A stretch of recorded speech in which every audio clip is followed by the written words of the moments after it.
여러분, 안녕하세요. 슬기짱쌤과 함께하는 슬기로운 국어의 슬기짱 선생님입니다. 오늘은 우리 새로운 단원, 문법 단원 공부 시작할 건데요. 여러분, 미래엔 교과서에서 3단원 언어의 세계 부분을 진도 나가도록 할 겁니다. 그래서 지금 대단원명 쓰여있는 부분 선생님이 펼쳐놨는데 이렇게 언어의 세계라고 쓰여져 있고 오른쪽 페이지에는 언어의 본질과 단어의 갈래라고 하는 소단원 2개가 나와 있어요. 우리 이 두 단원 모두 배울 거고요. 그 중에서 소단원 2, 단어의 갈래 부분은 평가 진행하도록 할 거니까 여러분들이 집중해서 공부를 해야 할 것 같고요. 특히나 이 문법과 관련된 부분은 정말 중요한 내용을 다루고 있기 때문에 꼭 열심히 공부하고 잘 기억하고 있어야 하겠습니다. 자, 그러면 우리 본격적으로 교과서 들어가 보도록 할게요. 여러분들 교과서 118쪽을 펴서 선생님과 함께 보도록 하겠습니다.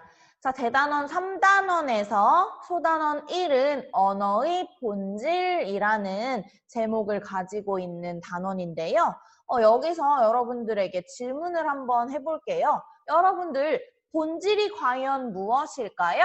이 본질이라고 하는 건 어떤 특정한 무언가가 본래적으로 가지고 있는 성질을 이야기를 합니다. 그러면 우리는 이 단원을 통해서 언어라고 하는 것은 과연 본래 어떤 성질을 가지고 있냐를 공부를 하게 될 거예요. 그래서 우리 학습 목표 한번 읽어보면요. 언어의 본질에 대한 이해를 바탕으로 하여 국어 생활을 할 수 있다라고 쓰여져 있습니다. 우리가 일상생활 속에서 언어를 계속 사용하고 있죠. 글로 쓰기도 하고 말로 하기도 합니다. 이 모두를 언어라고 부르는데 이 언어의 본질에 대해서 알고 나서 국어를 사용한다면 더욱 훌륭한 언어 사용자가 될 수가 있겠죠. 그래서 우리는 이번에 언어의 본질에 대해서 공부를 해볼 거예요. 그리고 여러분들 교과서 오른쪽 페이지에 생각과 발견으로 그림이 나와 있는데 선생님이 이 그림을 보니까 이 그림은 언어의 본질에 대해서 얘기하기에 앞서서 제시하는 자료로 조금 부족하다는 생각이 들어서 선생님이 다른 교과서를 한번 찾아봤어요. 그리고 이걸 가지고 왔습니다. 자, 언어의 본질과 관련해서 우리가 먼저 한번 생각해 볼게요. 맨 위에 생각열기라고 하고 옆에 글이 나와 있는데요. 한번 읽어보면 다음은 우리 주변에서 흔하게 볼 수 있는 기호들입니다. 라고 했습니다. 이 기호들과 우리가 사용하는 언어를 비교해보고 같은 점과 다른 점을 친구들과 이야기해봅시다. 라고 했어요. 지금 이 부분에서는 아래에 나와 있는 기호와 우리가 사용하는 언어를 한번 비교를 해보라고 했는데요. 먼저 그럼 기호를 한번 볼게요, 여러분. 지금 왼쪽 맨 위에 있는 거 어디 가면 자주 볼 수 있는 기호죠? 이거 화장실 기호네요. 그 다음에 오른쪽에 있는 기호는 우리 학교 근처에서 많이 볼 수 있는 기호인 것 같아요. 어린이 보호구역을 표시하는 기호이고요. 그 다음에 왼쪽 아래쪽에 있는 거는 우리가 페트병 같은 거 보면 많이 붙어 있는 기호인데 이거 재활용 관련한 기호죠. 그 다음에 오른쪽 아래에 있는 거는 그냥 단순히 하트 기호를 가지고 온 것 같아요. 자, 그러면 여러분들 이 기호의 특징을 한번 생각해 볼게요. 이 기호들은 보통 그림처럼 나와 있기 때문에 그 기호를 보면 어떤 걸 의미하는지 우리가 알 수가 있죠. 지금 화장실 같은 경우에 칸이 나눠져 있고 여자는 왼쪽, 남자는 오른쪽에 표시가 되어 있잖아요. 그림으로. 그러니까 왼쪽에는 여자 화장실이 있고 오른쪽에는 남자 화장실이 있다는 화장실이라는 기호를 표시하고 있구나라는 걸 알 수가 있죠. 그 다음에 어린이 보호구역도 마찬가지예요. 지금 조금 키가 커 보이는 사람이 오른쪽에 좀 작은 사람의 손을 잡고 가고 있잖아요. 그러니까 아마도 어른이 어린이를 데리고 가는 그런 지역이구나라는 걸 알 수 있기 때문에 그림만 봐도 그 의미를 어느 정도 추론할 수 있어요.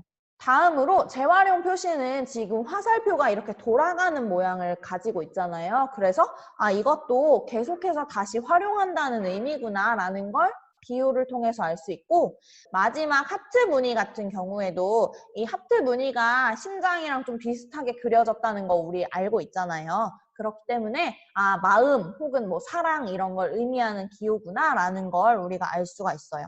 지금 아래쪽에 한번 보면 우리 주변에는 다양한 기호들이 있습니다. 이 기호들에는 각각의 의미가 있어 여러 상황에 따라 알맞게 사용하여 의사소통을 할 수 있습니다. 라고 써 있어요. 여기서 중요한 건 뭐냐면 기호의 의미가 있다는 말이에요. 지금 우리가 이 기호들의 의미를 다 살펴봤잖아요. 우리가 그 기호만 보더라도 의미를 자연스럽게 떠올릴 수 있기 때문에 사람들 사이에서 의사소통이 원활하게 이루어질 수 있게 되는 거죠. 아래쪽에 다시 읽어보면 우리가 일상생활에서 쓰고 있는 언어 또한 하나의 기호라는 점을 고려하면서 언어의 본질에 대해 탐구해 봅시다 라고 했습니다. 그래서 이 얘기를 하고 싶은 것 같아요. 언어. 이 언어도 또 하나의 기호래요. 우리나라에서 사용하는 언어, 문자, 한글이죠. 한번 생각해 보겠습니다. 우리 한글은 기역, 니은, 디귿, 리을 등등의 기호를 가지고 있어요. 그러면 이 기호를 가지고서 기호를 조합해서 우리가 나타내고자 하는 특정한 의미를 표현하고 있죠. 그렇기 때문에 기호 안에 의미를 담고 있다는 것은 이 그림과 동일한 공통점이에요. 그런데 우리가 이 그림 보기 전에 뭐라고 했냐면 이 기호들과 언어의 같은 점과 다른 점을 생각해 보라고 했잖아요. 선생님이 방금 전에 같은 점은 둘 다 의미를 담고 있다라고 했는데 다른 점은 뭐냐면 이 그림으로 나와 있는 기호들은 그림만 봐도 어느 정도의 의미를 추측을 할 수가 있어요. 사람이 사람을 손잡고 가고 있네? 그러면 어른이 아이를 데려간다는 그런 지역이라는 건가? 라고 어느 정도 추론, 추측이 가능한데 우리가 사용하는 언어들은 이 기호만 봤을 때 어떤 의미를 나타내는지 우리가 알 수가 없어요. 얘네를 조합해도 마찬가지죠. 예를 들어 말 그대로 한글이라는 단어를 우리가 만들었다고 칩시다. 이 기호 자체가 한글의 어떤 의미를 담고 있지는 않아요. 그렇죠? 그렇기 때문에 기호만 보고서는 의미를 알 수는 없다는 게 언어의 특성입니다. 그래서 우리는 이런 언어가 가지고 있는 특별한 특성들, 본질들에 대해서 본격적으로 공부를 할 거예요. 이제부터는 다시 여러분들의 교과서로 진행을 해보도록 하겠습니다. 여러분들 교과서 다음 쪽 펼쳐서 120쪽 그리고 121쪽을 함께 보도록 할게요. 선생님이 두 쪽을 지금 같이 펼쳐봤어요. 이 두 쪽을 한눈에 그냥 딱 살펴보면 가운데 나무가 굉장히 크게 그려져 있고 그 주변으로 여러 친구들이 대화를 나누고 있는 말풍선들이 다양하게 나와 있는데 우리가 이 그림을 살펴보면서 언어의 본질에 대해서 조금이나마 생각을 하고 넘어가는 부분이라고 생각하면 되거든요. 우리 왼쪽 위에 나와 있는 글부터 한번 볼게요. 모든 단어에는 뜻이 있고 그것을 나타내는 말소리와 글자가 있습니다. 그리고 흔히 이런 말소리와 글자를 언어라고 합니다. 예를 들어 나무 표시죠. 지금 나무라고 하는 실물을 교과서 안에 집어넣을 수 없어서 그림으로 놔뒀어요.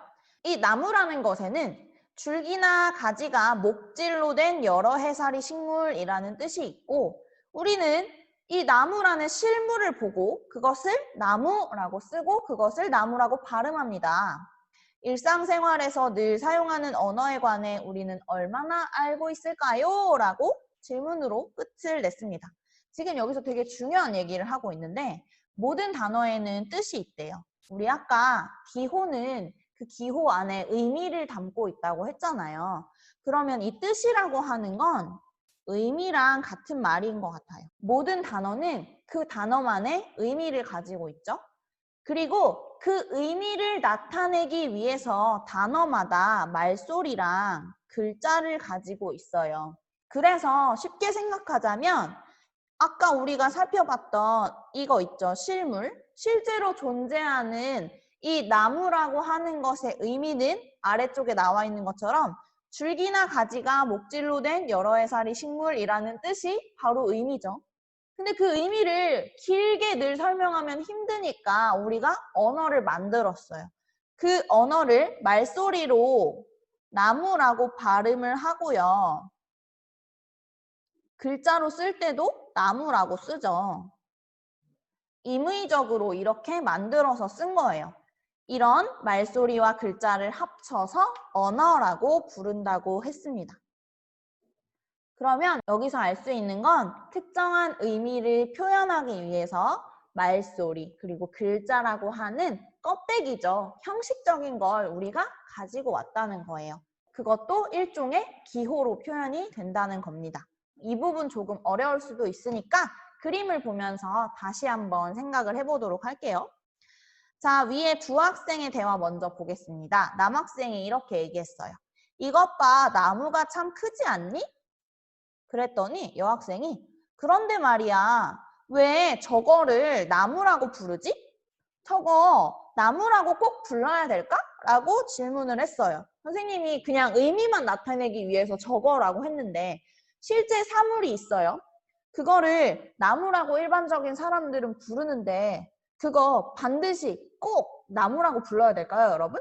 아니에요. 우리가 그걸 나무라고 부르지 않아도 된다는 건 어디서 알 수 있냐면 우리 그 나무를 영어에서는 tree라고 부르잖아요. 그러면 우리나라에서는 나무라고 부르지만 영어를 쓰는 나라에서는 tree라고 부른대요. 그러면 그것을 부를 때 꼭 나무라고 부를 필요는 없다는 걸 알 수가 있죠.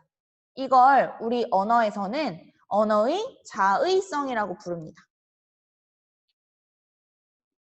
이 부분은 언어의 자의성과 관련된 부분을 이야기하고 있는데요. 자의성은 우리 뒷부분에서 더 구체적으로 보기는 하겠지만 그 의미가 필연적이지 않다. 쉽게 말하면 자기 맘대로 의미를 붙였다는 거예요. 우리가 하나의 의미에 꼭 그 말을 붙일 필요는 없는데 우리 맘대로 나무라고 붙였다는 거고 영어에서는 tree라고 붙였다는 거예요. 그게 꼭 그래야 하는 이유는 없다는 그런 특성을 자의성이라고 부릅니다. 그런데 그게 꼭 그래야 하지는 않지만 아래쪽 대화를 보면 나는 저거를 다다라고 부르고 싶어. 다다가 참 크다. 이렇게 했더니 남학생이 야, 저거 너 말소리를 네 맘대로 바꾸어 불러도 괜찮을까? 라고 걱정을 했어요. 자, 우리가 아까 뭐라고 했냐면 나무라고 부르는 걸 영어에선 tree라고 부른다고 했어요. 거기서 알 수 있는 건 뭐냐면 꼭 나무라고 부르지 않아도 된다. 나라마다 다르게 붙일 수 있고 언어마다 다르게 붙일 수 있다. 여기까지는 알았어요. 그래서 이 여학생이 그러면 나도 내 맘대로 한번 붙여보겠어. 자의성에 따라서 내 맘대로 붙여보겠어. 나는 다다라고 부를 거야. 라고 했어요. 물론 그렇게 붙여도 상관은 없죠. 근데 이 남학생이 걱정하는 건 얘가 다다라고 부르겠다고 결정을 해서 밖에 나가서 사람들한테 제가 어제 다다를 하나 샀는데 집에다가 심었는데 너무 멋있었어요. 이렇게 얘기하면 사람들이 다다가 뭐지? 하고 이해를 못한단 말이에요. 그러면 의사소통이 어려워질 수가 있죠. 그래서 우리 언어는 임의로 붙인 특성을 가지고 있기는 하지만 그것을 한 사회 안에서 약속이 되어 있는 것이기 때문에 한 개인이 임의로 마음대로 바꾸면 안 된다는 특성도 함께 가지고 있어요. 그게 바로 언어의 사회성입니다. 이 사회성이라고 하는 건 언어가 한 사회에서 약속을 한 것이기 때문에 개인이 임의로 마음대로 바꾸면 안 된다는 특성을 말합니다. 자, 그럼 우리 이렇게까지 해서 두 가지의 특성을 한번 살펴봤어요. 다음으로 오른쪽 위로 올라가 볼게요. 여학생이 이렇게 질문하네요. 나무라는 말로 문장을 계속해서 만들 수 있을까? 라고 했더니 남학생이 한번 만들어 보네요. 나무가 참 많구나. 저 나무는 솜사탕을 닮았네. 나는 저 나무가 좋아. 라고 세 개의 문장을 만들어 줬어요. 그런데 여러분, 이 세 개의 문장밖에 못 만들까요? 나무라는 단어로? 아니죠. 무수히 많은 문장을 만들 수 있어요. 나는 나무를 사서 친구에게 줬다. 나무가 집에 가는 길에 옆에 많이 있었다. 나무에서 낙엽이 우수수 떨어진다. 굉장히 많은 거 만들 수 있단 말이에요. 선생님이 지금 즉흥적으로도 세 개의 문장을 만들었는데 여러분들도 생각해보면 정말 많은 문장을 만들 수가 있어요. 이렇게 우리의 언어는 하나의 특정한 단어나 문장을 가지고 그것을 또 무한한 단어나 문장으로 만들 수 있다는 특성을 가지고 있습니다. 이것이 바로 언어의 창조성이에요. 우리의 언어를 가지고 문장이나 단어를 무수히 많이 만들 수 있다라는 특성입니다. 마지막 특성 한번 구경해 볼게요. 이 다음 특성은 남학생 대사 먼저 읽어야 됩니다. 어제 옛 글을 읽었는데 나무라는 말이 있는 거야. 사전을 찾아봤더니 나무의 옛날 말이라고 하더라?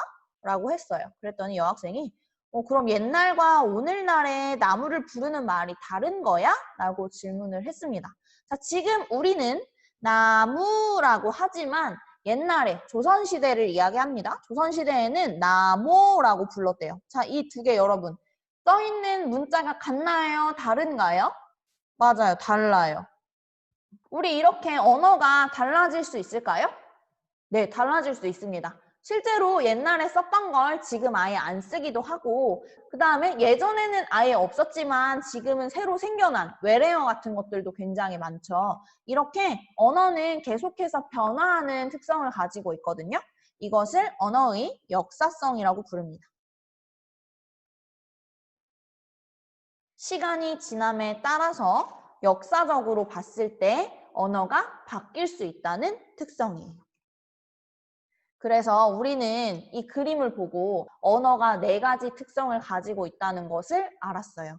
설명하면서 조금 어려웠던 건 여기 안에는 그림으로 표현이 되어 있지만 선생님이 그림을 바로 보여줄 수가 없어서 계속 나무라고 불렀지만 여기 그림 안에 나와 있는 이 나무 그림 있잖아요. 이것은 단순히 기호가 아니라 그 나무 자체, 나무의 의미 자체를 말하고 있는 거라고 생각하면 되거든요. 그래서 다시 정리를 해보자면 자의성, 사회성, 창조성, 역사성 이렇게 4가지의 특성을 가지고 있고요. 이 4가지의 특성은 우리 언어뿐만이 아니라 전 세계 모든 언어에서 공통적으로 가지고 있는 특성입니다. 그래서 이런 언어의 특성을 알고 난 후에 우리가 언어를 사용하면 여러분들이 좀 더 훌륭한 언어 사용자가 될 수가 있겠죠. 그래서 우리는 구체적으로 다음 시간부터 이런 언어의 특성에 대해서 자세히 살펴보도록 할 겁니다. 여러분들이 오늘 기억해야 하는 건 언어의 특성에는 4가지가 있구나. 그리고 그 4가지 특성은 자의성, 사회성, 창조성, 역사성이구나 하는 제목 정도는 꼭 기억하고 있으면 좋겠습니다. 자, 오늘 수업은 여기까지고요. 여러분들 오늘도 수고 많았습니다. 수업을 재밌게 들었다면 구독과 좋아요 부탁합니다. 감사합니다. 안녕!